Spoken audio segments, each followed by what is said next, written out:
Welcome to daily fact. आज हम discuss करेंगे मई 2024 के करंट अफेयर, जिसमें ये जो है वो पार्ट थर्ड है। इससे पहले जो हम दो पार्ट ऑलरेडी कवर कर चुके हैं, आप प्लेलिस्ट में चेक कर सकते हैं। इवन अगर आप हमारे साथ नए जुड़े हो तो आप हमारे इनिशिएटिव को सब्सक्राइब भी कर सकते हो। 21 मई से लेकर 31 मई के जितने भी इंपॉर्टेंट करंट अफेयर है जो न्यूज़पेपर में थे और गवर्नमेंट साइट्स में थे, उन्हीं को हम यहाँ पर कवर करेंगे। प्लस साथ में स्टैटिक फैक्ट्स को भी देखेंगे, क्योंकि एग्जाम में जो है वो अगर हम देखेंगे, मोर इम्पॉर्टेंट ये है कि अगर कोई प्लेस या कोई भी टॉपिक न्यूज़ में है, कोई भी टर्म न्यूज़ में है, तो उसके रिगार्डिंग जो स्टैटिक फैक्ट्स है उनको पढ़ना बहुत ज़रूरी है, क्योंकि वहाँ से फिर वो करंट अफेयर को बेस बनाकर जो है वो क्वेश्चन जो है वो एग्जाम में पूछा जाता है। तो शुरुआत करते हैं विदाउट वेस्टिंग टाइम। तो सबसे पहला जो हमारा आज का टॉपिक है वो है world world telecommunication and information society day. World telecommunication and information society day ये सेलिब्रेट करते हैं हम 17 मई को। इसकी थीम है digital innovation for sustainable development. Digital innovation for sustainable development theme है। और जो ये ऑर्गेनाइजेशन है, like international union, international telecommunication union, अगर हम बात करें तो ये ऑर्गेनाइजेशन बनी थी 17 मई को 1865 में। तो उसके बाद ही जो है वो 17 मई को हम जो है वो ये डे जो है वो सेलिब्रेट करते हैं। देन इसके बाद टेलीकॉम सेक्टर की अगर हम बात करें भारत में, तो भारत जो है वो second largest in the world है टेलीकॉम सेक्टर के रीजन में। देन उसके बाद है United Nations office on drug and crime. इन्होंने एक रिपोर्ट रिलीज किया जिस रिपोर्ट का नाम है world wild life crime report 2024। ये थर्ड एडिशन है इस रिपोर्ट का। तो सबसे पहले तो याद रखना कि world wild life crime report कौन रिलीज करता है? United Nations office on drug and crime ये रिपोर्ट रिलीज करता है। और ये जो ऑफिस है ये बना था 1997 में। Then wildlife conservation efforts अगर हम भारत की बात करें कि भारत के कौन कौन से हैं, तो सबसे पहले 42nd अमेंडमेंट, जो पहला इनिशिएटिव था 42nd अमेंडमेंट, जिसमें ये बात की गई है कि जो स्टेट लिस्ट में थे हमारे जो फॉरेस्ट और like protection of wild animals and birds जो है वो स्टेट लिस्ट में थे, तो उसको जो है वो ट्रांसफर कर दिया गया कंकरेंट लिस्ट में। देन उसके बाद 48A ये DPSP का पार्ट है जो कहता है कि हमें क्या करना है, मतलब सरकार की ड्यूटी बनती है, it mandate that state shall endeavour to protect and improve the environment and to safeguard the forest and the wildlife of the country. उसके बाद है आर्टिकल 51AG, ये हमारी ड्यूटी है, यानी कि फंडामेंटल ड्यूटी का पार्ट है ये, जिसमें ये कहा गया है कि फंडामेंटल ड्यूटी है एवरी सिटीजन की, हर एक सिटीजन की, उसको क्या करना है, protect and improve the natural environment including forest and wild life. आपको बताना है कि जो फंडामेंटल ड्यूटीज़ है वो कौन से अमेंडमेंट से जो है वो हमारे जो संविधान है उसमें ऐड की गई है, और वो कमेटी का नाम कौन सा था जिसने इसको रेकमेंड किया था। देन उसके बाद लीगल फ्रेमवर्क की अगर हम बात करें तो wild life protection act 1972, environmental protection act 1986 और बायोलॉजिकल डाइवर्सिटी एक्ट 2002। यहाँ पर ये ईयर्स को याद करना बहुत ज़रूरी है, क्योंकि यहाँ से आपको मैच द फॉलोइंग में जो है वो क्वेश्चन जो है वो पूछे जा सकते हैं, तो इसलिए ये बहुत इंपॉर्टेंट हो जाता है। देन ग्लोबल लेवल पर अगर हम बात करें तो साइट्स ये बना था 1973 में और केम इनटू फोर्स इन 1975। जो बहुत इंपॉर्टेंट है उनको ही हम डायरेक्ट डिस्कस करते हैं। Convention on conservation of the migratory species of the wild animals, ये भी बहुत इंपॉर्टेंट है, CMS। Convention on biological diversity, CBD करके अगर हम इसको याद करेंगे तो ये बहुत ज़्यादा इंपॉर्टेंट है ये भी। Wild life trade monitoring network, जिसको ट्रैफिक कहते हैं। United Nations forum on forest, IUCN, ये 1948 में बना था और सबसे ओल्डेस्ट ऑर्गेनाइजेशन है रिगार्डिंग द एनवायरमेंट कंजर्वेशन। इसके बाद है ग्लोबल टाइगर फोरम, ये भी बहुत इंपॉर्टेंट है। इसके बाद नेक्स्ट आता है spices board of India. Spices board of India की अगर हम बात करें तो ये कंस्टिट्यूट किया गया है 26 फरवरी 1987 में, 26 फरवरी 1987 में कंस्टिट्यूट किया गया। और स्पाइसेस बोर्ड जो है वो एक स्टैट्यूटरी बॉडी है, दैट मीन्स ये बना है एक्ट के थ्रू, इसके लिए एक स्पेशल एक्ट है जिसके थ्रू ये बना है। और अगर हम बात करें स्पाइसेस की तो भारत जो है वो लार्जेस्ट कंज्यूमर और लार्जेस्ट प्रोड्यूसर है, मतलब कंज्यूमर और एक्सपोर्टर दोनों अगर हम बात करें यहाँ पर तो वो क्या है, भारत है स्पाइसेस से रिलेटेड। देन उसके बाद है एलिस मुनरो, इनकी अभी डेथ हो गई है, पास्ड अवे, और इनको जो है वो बहुत सारे अवार्ड्स भी मिले हैं, लाइक कनाडा का जो most high profile literature award है वो इनको 2 बार मिला है, गिलर प्राइज़, ठीक है। इसके बाद बुकर प्राइज़ इनको 2009 में मिला है। देन उसके बाद है international big cat alliance. International big cat alliance एक मल्टी कंट्री इनिशिएटिव है और ये इसलिए इंपॉर्टेंट है क्योंकि ये भारत का इनिशिएटिव है। इसका हेडक्वार्टर भी भारत में लोकेटेड है और 2023 में ये ऑर्गेनाइजेशन बनी है। इसके जो मेंबर्स है वो है 96। अब अदर इंपॉर्टेंट इनिशिएटिव्स अगर हम बात करें भारत के तो उसमें प्रोजेक्ट टाइगर आता है 1973, प्रोजेक्ट स्नो लेपर्ड आता है 2009, एशियन लायन री इंट्रोडक्शन प्रोजेक्ट ये जो है वो 2004 में शुरू किया, प्रोजेक्ट चीता जो है वो 2022 में, आपको बताना है कि प्रोजेक्ट क्रोकोडाइल कौन से ईयर में लॉन्च किया गया है, प्रोजेक्ट क्रोकोडाइल और प्रोजेक्ट एलिफेंट। ये दोनों बहुत इंपॉर्टेंट है, एग्जाम में क्वेश्चन आने के चांसेस बन जाते हैं बहुत, और आप कमेंट बॉक्स में इसका रिप्लाई कर सकते हो ताकि हम एक एक्टिव लर्निंग को प्रमोट कर सकें। इसके बाद नेक्स्ट आता है यहाँ पे जो टॉपिक है हमारा, वो है ये कोर इंडस्ट्री से रिलेटेड है, मतलब ये बहुत इंपॉर्टेंट है। और कोर इंडस्ट्रीज बेसिक इकोनॉमिक अगर हम बात करें वहाँ से क्वेश्चन बन जाता है। तो किसका कोर इंडस्ट्रीज में कितना शेयर है? 8 कोर इंडस्ट्रीज है भारत के पास इस टाइम पे, जिसमें पेट्रोलियम जो रिफाइनरी है सबसे ज़्यादा शेयर आता है, देन इलेक्ट्रिसिटी का, फिर स्टील बोर्ड, फिर कोल, फिर क्रूड ऑयल, फिर नेचुरल गैस, फिर सीमेंट और फिर फर्टिलाइजर्स। तो ये बहुत इंपॉर्टेंट सीक्वेंस है। अगर आप प्रीवियस ईयर क्वेश्चन उठाओगे तो आपको वहाँ मतलब ज़रूर ये मिलेगा, एक ना एक पेपर में क्वेश्चन जरूर होगा ही होगा। देन उसके बाद United nation department of economic and social affair, ये बहुत इंपॉर्टेंट ऑर्गेनाइजेशन है, बनी थी 1948 में, ठीक है। और सस्टेनेबल डेवलपमेंट गोल जो हमने 2015 में अडॉप्ट किए थे और 2030 तक हमारा जो उनको अचीव करने का टारगेट है, उसमें जो है ये बहुत इंपॉर्टेंट रोल जो है वो ये ऑर्गेनाइजेशन प्ले करती है। अभी इस ऑर्गेनाइजेशन का जो मेन टारगेट है वो क्या है कि सारी कम्युनिटी को एक साथ लेकर आना और सोल्यूशन ढूंढना जो वर्ल्ड चैलेंजेस फेस कर रहा है, जो पूरा वर्ल्ड में जो चैलेंजेस जो भी प्रेजेंट टाइम में जा रहे हैं उसके रिगार्डिंग जो है वो सोल्यूशन ढूंढना। लेकिन कैसे सोल्यूशन ढूंढना? सारी कम्युनिटीज़ को एक साथ लेकर आना। देन इसके बाद है United Nations counter terrorism trust fund, ये बना था 2009 में, और इसका जो मेन टारगेट है सपोर्ट करना ग्लोबल एफर्ट्स को टू काउंटर टेररिज्म। अब ये जो फंड है, ठीक है, इसमें भारत का जो शेयर है वो है $2.55 मिलियन, और ये जो फंड है ये इनकॉपरेट कर रखा है किसमें? United Nations office of the counter terrorism जो बना था 2017 में। देन उसके बाद आरबीआई ने क्या किया है, अपना सरप्लस जो है वो ट्रांसफर किया है 2023-24 के लिए, कितना? रुपीज़ 2.11 लाख करोड़ रुपीज़ जो है वो यहाँ से जो है वो ट्रांसफर किया है आरबीआई ने सरकार को। वीनस न्यूज़ में है, तो वीनस क्यों न्यूज़ में था? क्योंकि डार्कनेस मिस्ट्री, इसकी जो डार्कनेस मिस्ट्री है उसकी वजह से ये न्यूज़ में है। और अर्थ का ट्विन इसको कहा जाता है, यानी कि ट्विन सर, अर्थ का ट्विन, और ये सेकंड जो प्लैनेट है फ्रॉम द सन। देन उसके बाद second natural brightest object in the night sky after moon, moon के बाद जो है वो सेकंड जो है वो ब्राइटेस्ट ऑब्जेक्ट है ये in the night sky. No satellite, कोई सैटेलाइट और कोई मून नहीं है इसका अपना। रोटेट करता है ये कौन सी डायरेक्शन में? क्लॉकवाइज डायरेक्शन में। बाकी सभी जो है वो एंटी क्लॉकवाइज में जो है वो डायरेक्शन में रोटेट करते हैं, एक्सेप्ट वीनस और यूरेनस, ये दोनों जो है वो क्लॉकवाइज डायरेक्शन में मूव करते हैं। तो देखो ये भी एग्जाम में पूछा गया है ऑलरेडी। और वीनस के रिगार्डिंग और ट्विन अगर हम बात करें, छोटे एग्जाम्स लाइक 1 डे एग्जाम्स जो होते हैं पुलिस पटवारी, इसमें पूछा जा सकता है ये क्वेश्चन। उसके बाद है first malaria vaccine. First malaria vaccine को पढ़ना इसलिए जरूरी है क्योंकि अभी रिसेंट में भी एक वैक्सीन बनी है जिसका नाम है R21/मैट्रिक MATRIC-M। ये मलेरिया वैक्सीन किसने बनाई है? सीरम इंस्टीट्यूट ऑफ इंडिया और ऑक्सफोर्ड यूनिवर्सिटी ने। लेकिन ये पहली नहीं है, पहली बनी है, जो पहली थी वो थी RTS/AS01, और ये WHO ने रेकमेंड की है। और ये कब? 2021 में जो है वो WHO ने इसको जो है वो रेकमेंड कर दिया था to prevent malaria in childrens. उसके बाद है इंटरनेशनल बुकर प्राइज 2024 के लिए अवॉर्डेड टू किसको मिला? ये कैरियोस को मिला है। किसने? रिटन बाय था Jenny Erpenbeck and translated by the Mitchell Hofmann. Mitchell Hofmann ने इसको ट्रांसलेट किया और ये लिखी किसने थी? इस पर्सनालिटी ने। देन उसके बाद world highest observatory inaugurated in by the university of Tokyo. University of Tokyo ने इसको जो है इनॉग्रेट किया है। देन उसके बाद वर्ल्ड फर्स्ट 100% बायोडिग्रेडेबल पेन, और इसके रिगार्डिंग हम एक अलग से छोटी सी क्लिप ऑलरेडी बना चुके हैं जिसमें हमने पूरा डिस्कस किया था। और ये जो है वो लॉन्च बाय भारत ने इसको लॉन्च किया है, और इसका जो नाम है वो है नोट पेन। और कहाँ पर लॉन्च किया है? न्यू दिल्ली में। रिसाइकलेबल है, ठीक है, इसकी जो पेन की रिफिल है वो रिसाइकिल की जा सकती है, और ये नॉन टॉक्सिक इंक प्रमोट करेगा, साथ में नो प्लास्टिक। तो ये बहुत अच्छा इनिशिएटिव है।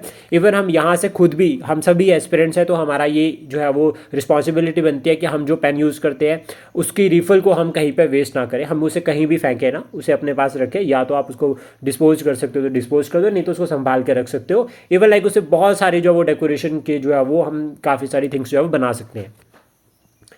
देन उसके बाद है ज्योति अत्रे फ्रॉम भोपाल। याद रखना भोपाल मध्य प्रदेश से है, 55 साल के हैं ये, 15 year old, achieve the feat of becoming the oldest Indian women to submit Mount Everest. आपको कमेंट बॉक्स में बताना है कि माउंट एवरेस्ट जो है वो कौन सी कंट्री में लोकेटेड है। देन उसके बाद है वर्ल्ड टर्टल डे, ये मैंने से सेलिब्रेट करते हैं हम 23 मई को। FC वुमेन्स एशिया कप 2026 की बात करें तो उसको होस्ट करेगा ऑस्ट्रेलिया, 29 को होस्ट करेगा अजरबैजान, 29 वाला होस्ट करेगा अजरबैजान और 26 वाला होस्ट करेगा ऑस्ट्रेलिया। तो ये दोनों जो है वो अगर एग्जाम में क्वेश्चन बनते हैं तो हम इस तरह से सॉल्व कर सकते हैं। देन उसके बाद है साइक्लोन रिमल। रिमल साइक्लोन जो है वो एक्सपेक्ट कर रहे हैं ऑरिजिनेट कहाँ पर होगा, बे ऑफ बंगाल में। वर्ल्ड फुटबॉल डे जो है वो सेलिब्रेट करता है 25 मई को। Prestige Shaw prize in astronomy for 2024, Shaw prize की बात की जा रही है एस्ट्रोनॉमी में, ये मिला है श्रीनिवास आर कुलकर्णी को। और ये जो श्रीनिवास आर कुलकर्णी है ये इंडियन ओरिजिन यूएस साइंटिस्ट है, इंडियन ओरिजिन के है लेकिन यूएस साइंटिस्ट है। 10th वर्ल्ड वाटर फोरम ये हुआ है इंडोनेशिया में, और यहाँ पर जो थीम थी वो थी वाटर फॉर शेयर्ड प्रोस्पेरिटी। और वाटर क्राइसिस जो है वो अभी इंडिया में जो है वो हम देख रहे हैं, बहुत सारी सिटीज़ है जहाँ पर जो है वो पानी बिल्कुल नहीं अवेलेबल हो रहा है। Then 33% reservation for women in outsourced government contract jobs across all the department recently implemented by the Karnataka government. Karnataka government ने 33% रिजर्वेशन जो है वो आउटसोर्स जो गवर्नमेंट कॉन्ट्रैक्ट है उसमें भी जो है वो इम्प्लीमेंट कर दी है। जीरो स्पेस डेब्री चार्टर ये यूरोपियन स्पेस एजेंसी का है, और इसमें जो है वो कब अडॉप्ट किया था, इन नवंबर 2023, और कहाँ तक के लिए ये 2030 तक।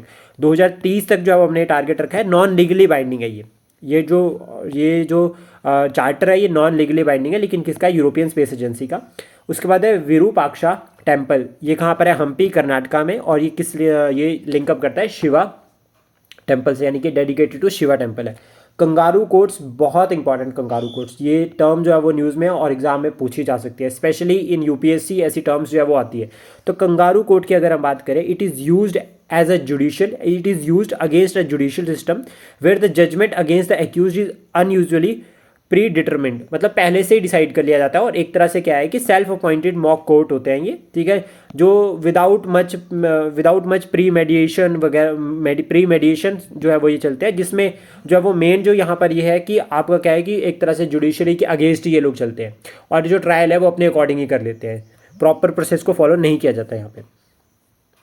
देन उसके बाद है international day of action for women health, ये 28 मई को सेलिब्रेट करते हैं। गुनी डे नेशनल पार्क ये तमिलनाडु में है। International day of action for women health ये 28 मई को होता है। India's first multi modal logistic park ये बनाया था हमने चेन्नई में।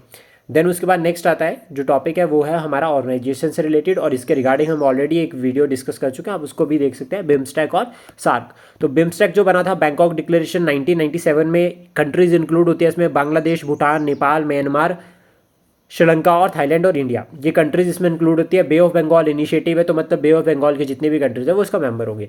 इसका जो मेन फोकस है वो जोग्राफिकल, मतलब इंटर रीजनल और साउथ एशिया और साउथ ईस्ट एशिया को कवर करना। यहाँ पर अगर हम बात करें ट्रेड की तो 6% ट्रेड जो है वो इंक्रीज हुई है लास्ट डिकेड में, और इसमें जो फोकस है वो सार्क और एशियन कंट्रीज दोनों इंक्लूड हो रही है। तो हमारा जो फोकस है, जैसे म्यांमार जो है वो एशियन कंट्री है, और इसका जो सेक्रेटरीट है वो है ढाका में। इंपॉर्टेंट है फाउंडिंग कब बना था और इसका मेंबर। मेंस की अगर हम बात करें तो इसका सिग्निफिकेंस फॉर भारत बहुत इंपॉर्टेंट है। सार्क की अगर हम बात करें, south Asian association for regional association है ये, तो ये बनी थी 1985 में, और ये इसका जो चार्टर है वो ढाका में था। लेकिन यहाँ पर जो वो रीजनल अगर हम बात करें तो all south Asian countries include हो रही है। तो यहाँ पे आपको अफगानिस्तान भी मिलेगा, और साथ में अफगानिस्तान के बांग्लादेश, भूटान, इंडिया, मालदीव्स, नेपाल, पाकिस्तान, श्रीलंका।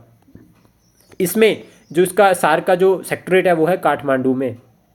कंफ्यूज मत होना, इन दोनों के सेक्रेटरीट से रिलेटेड कंफ्यूजन रहती है। तो बिम्स्टेक का ढाका में है और सार्क का जो है वो कहाँ पर है, काठमांडू में। इसके बाद सोलर फ्लेयर्स की अगर हम बात करें तो सोलर फ्लेयर्स क्या होती है, सोलर फ्लेयर्स होता है जो मैग्नेटिक बर्स्ट जो है वो आपका जब सन से जो है वो एकदम से लेयर जो है वो या बाहर निकलती है, इस तरह से देखो ये यहाँ पर क्लियर भी होगा अच्छे से। तो ये अभी इसकी वजह से जो है वो काफ़ी जो है वो इंटेंस ऑफ हीट जो है वो अर्थ ने जो है वो फील करी, और यहाँ पर टेम्परेचर जो है वो बहुत ज़्यादा भी हुआ था। और सोलर स्टॉर्म्स जो है वो जियो मैग्नेटिक स्टॉर्म्स होती है which occur when a large scale of magnetic eruption जो है वो सन से होता है, ठीक है, सिंपल लैंग्वेज में मैंने आपको बता दिया। इसके बाद जो इंपॉर्टेंट है वो है क्रिटिकल मिनरल्स। क्रिटिकल मिनरल्स और इनकी लोकेशन बहुत ज़्यादा इंपॉर्टेंट है, तो आप इसको जो है वो ये फैक्चुअल है बिल्कुल याद करने के लिए। तो इसमें लिथियम भी ये क्रिटिकल मिनरल्स में आता है, कोबाल्ट, निकल, ठीक है, वैनेडियम, ठीक है, नायोबियम, जर्मेनियम, रेहनियम, बेरिलियम, ये सारे के सारे जो है वो उनको याद कर सकते हैं, प्लस साथ में इनकी कंट्रीज़ कहाँ कहाँ पर ये मिलते हैं, तो ये बहुत ज़्यादा इंपॉर्टेंट है। देन उसके बाद नेक्स्ट आता है Bhabha atomic research centre. Bhabha atomic research centre क्या है कि India's premier nuclear research facility. Headquarter कहाँ पर है, यहाँ पर इसका तोरंबे, मुंबई, महाराष्ट्र में इसका हेडक्वार्टर है। और ये ऑपरेट किसके अंडर ऑपरेट होता है, department of the atomic energy, department of atomic energy के अंडर जो है वो ये जो है वो ऑपरेट होता है, ठीक है, विच directly overseen by the prime minister, जिसको प्राइम मिनिस्टर जी जो है वो खुद देखते हैं।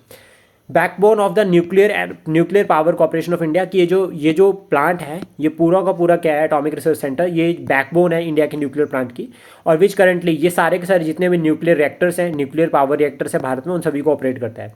डॉक्टर होमी जे भाभा जहांगीर, या होमी जहांगीर बाबा जो है वो conceive the nuclear programme in India, इन्होंने जो है वो न्यूक्लियर प्रोग्राम जो है वो भारत में शुरू किया था।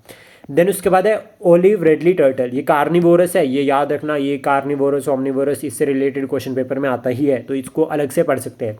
फाउंड इन वार्म वाटर में मिलेगा ये, कहाँ पर, Pacific, Atlantic and Indian Ocean में।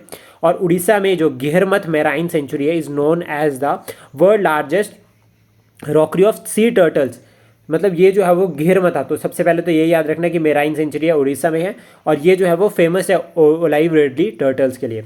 यहाँ पर अगर हम बात करें प्रोटेक्शन स्टेटस की, तो वाइल्ड लाइफ प्रोटेक्शन एक्ट 1972 में शेड्यूल 1 में इंक्लूडेड है। देन उसके बाद IUCN में अगर हम बात करें तो वल्नरेबल में आता है, और IUCN बना था 1948 में। और साइट्स में अगर हम बात करें तो अपेंडिक्स 1 में, साइट्स जो है 1973 में बना था और केम इनटू फोर्स इन 1975, तो ये फैक्ट है, याद करने बहुत जरूरी है। इसके बाद नेक्स्ट है हमारा national aquatic animal of India, जो है गैंगटिक डॉल्फिन, और आपको बताना है कि जो हमारे गैंगटिक डॉल्फिन है इसका IUCN स्टेटस क्या है। एक चिलिका लेक वाली डॉल्फिन आती है गैंगटिक, इन दोनों का IUCN स्टेटस क्या है, आपको कमेंट बॉक्स में रिप्लाई करना है। उसके बाद वर्ल्ड हिंदी जर्नलिज्म डे, ये होता है 30 मई को। इंटरनेशनल एवरेस्ट डे 29 मई को। घेरमथा बीच उड़ीसा में है, largest breeding ground for the ridley sea turtle, olive ridley sea turtle, जिसको हम डिस्कस कर चुके हैं। और it is a part of, ये पार्ट भी किसका है जो बहुत इंपॉर्टेंट है, भितरकनिका वाइल्ड लाइफ सेंचुरी। और भितरकनिका जो है वो ऑलरेडी मैंग्रोव्स है, second largest mangrove of India after Sundarban. Rudram second, ये जो है वो successfully test by the India, और इसको डेवलप किया था किसी ने, DRDO ने, टू बूस्ट डिफेंस सिस्टम को बूस्ट करने के लिए जो वो टेस्ट किया है, और ये मिसाइल है। DRDO जो बना था 1958 में, DRDO 1958 में बना है, और नासा भी जो है वो 1958 में बना है। इसरो जो है वो बना है 1969 में। तो ये कुछ फैक्ट है जो हमें याद रखने हैं। गोवा स्टेटहुड डे की बात करें तो 30 मई को, और इसमें 1987 में गोवा जो है वो 25th स्टेट ऑफ इंडिया बना था, इंडियन यूनियन बना था। गोवा जो है वो पोर्चुगीज से लिंकअप करता है, पुर्तगालियों से लिंकअप करता है, जिसमें पुर्तगाली जो है वो सबसे पहले गोवा में आए थे, सबसे पहले भारत में आए थे, और सबसे लास्ट वो जो है वो भारत को छोड़कर गए हैं 1961 में। आपको कमेंट बॉक्स में बनाना है जब भारत, मतलब अगर हम बात करें कि जो हिमाचल प्रदेश है, हिमाचल प्रदेश जो है वो हिमाचल प्रदेश को जब फुल स्टेटहुड मिला था, तो वो भारत का जो है वो कौन से नंबर का जो है वो राज्य बना था। कमेंट बॉक्स में आप इसका आंसर कर सकते हैं। देन उसके बाद है United Nations military gender advocate of the year 2023, ये किसको अवार्ड मिला है, ये मिला है किसको, मेजर कधिका सेन को। और अगर हम यहाँ पर बात करें तो ये बहुत ज़्यादा इंपॉर्टेंट अब जो है वो टॉपिक बन जाता है, स्पेशली अगर हम पुलिस पटवारी की तैयारी कर रहे हैं, क्योंकि इस तरह से जो 1-लाइनर क्वेश्चन है, डायरेक्ट क्वेश्चन है, वो इन एग्जाम्स में देखे जाते हैं। और ये क्या है कि यहाँ पर an Indian military piece keeper serving with the United nation, और एक तरह से पीस कीपिंग अवार्ड जो है वो उनको ये मिला है। इसके बाद है यहाँ पर international day of UN peace keeping, ये सेलिब्रेट करते हैं 29 मई को, तो ये भी इंपॉर्टेंट हो जाता है दोनों साथ में। देन उसके बाद नेक्स्ट आता है India provided $1 million aid to Papua New Guinea. इनको जो है वो हमने कितना दिया है, $1 बिलियन का जो है वो ऐड दिया है, जिसमें हमने क्या किया है यहाँ पर, क्योंकि यहाँ पर जो है वो लैंडस्लाइड्स हुए हैं, जिसकी वजह से जो है वो बहुत सारी लाइफ्स जो है वो यहाँ पर जो है वो लॉस्ट हुई है। देन इसके बाद नेक्स्ट जो टॉपिक है वो है दीपा करमेकर। इनको क्या मिला है, गोल्ड मिला है, किसमें, एशियन जिम्नास्टिक चैंपियनशिप में, और इन्होंने हिस्ट्री क्रिएट की है, फर्स्ट इंडियन है जिनको ये अवार्ड मिला है। देन उसके बाद है सत्यदीप गुप्ता, ये इंडियन माउंटेनियर है, ठीक है। इन्होंने अचीव किया एक टारगेट कि इन्होंने historic double dual ascent by becoming the first person to scale the Mount Everest and Mount लोस्टे इन अ सिंगल सीजन। एक सीजन में जो है वो उन्होंने माउंट एवरेस्ट को भी किया और दूसरा सेकंड ये वाली भी क्लाइम करी। तो ये थे हमारे कुछ मई मंथ के current affair. First and second part already upload कर चुके हैं, ये थर्ड पार्ट है। आई होप हमारा ये इनिशिएटिव आपको अच्छा लगा हो। Please support, share and subscribe daily fact. Thank you for today.